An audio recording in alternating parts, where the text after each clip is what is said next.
एक प्रताप सिंह नाम का राजा था। वह बहुत ही अच्छा इंसान था। वो हमेशा दूसरों की मदद किया करता था। उसे अपनी प्रजा से बहुत प्रेम था। वह सभी की सहायता किया करता था।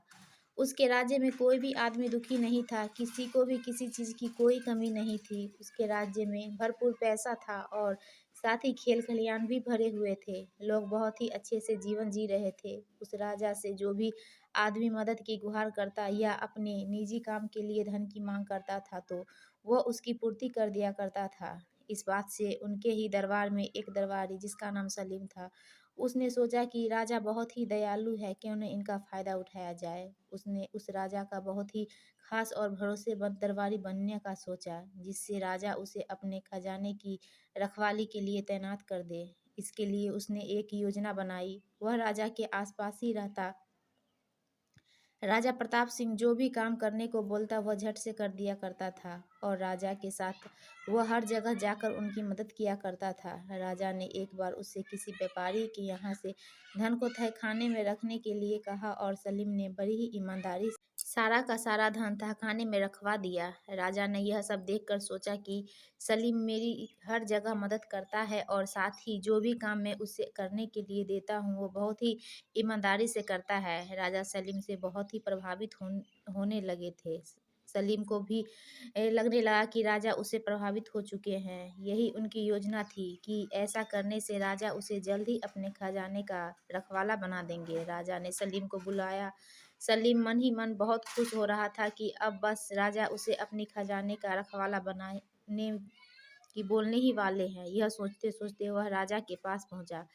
राजा ने उससे कहा, सलीम तुम अपने काम से बहुत ही ईमानदार हो। मैं तुमसे बहुत प्रभावित हुआ हूँ और मैं तुम्हें अपने खजाने की रखवाली करने के लिए तैनात करता हूँ। यह सुनकर सलीम खुशी से फूले नहीं समा रहा था। उसने यह स्वीकार कर लिया और वह खजाने का रखवाला बन गया। रखवाला बनने के बाद कुछ समय तक उसने अपना काम में बहुत ईमानदारी से किया, जिससे राजा को उस पर और भी ज़्यादा भरोसा हो जाए। फिर उसके बाद उसने खजाने में घोटाला करना शुरू कर दिया।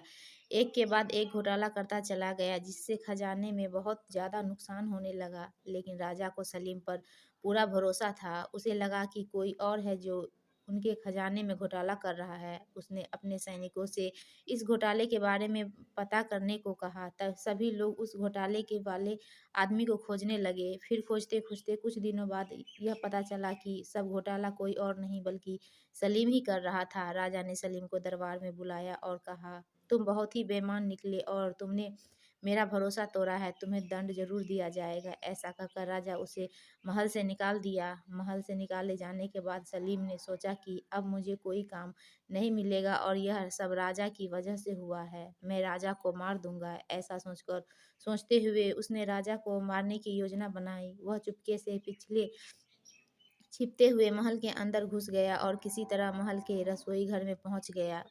वहां पहुंचकर उसे राजा के खाने में जहर मिला दिया, जिससे राजा की मृत्यु हो जाए। लेकिन राजा बहुत ही दयालु और अच्छा इंसान था। उसने य- यह खाना गरीबों में बंटवाने जाने का ऐलान कर दिया। सलीम यह सुनकर डर गया। उसने लगने लगा कि मैं तो राजा को मारना चाहता था, लेकिन ये खाना मासूम और गरीब लोगों को खिलाए जाने वाला है, लेकिन मैं उन सब की मृत्यु का होने नहीं दे सकता हूँ। तब वह राजा के पास गया और उसने कहने लगा कि महाराज, यह खाना गरीबों में मत बँटवाइए, इसमें ज़हर मिला है।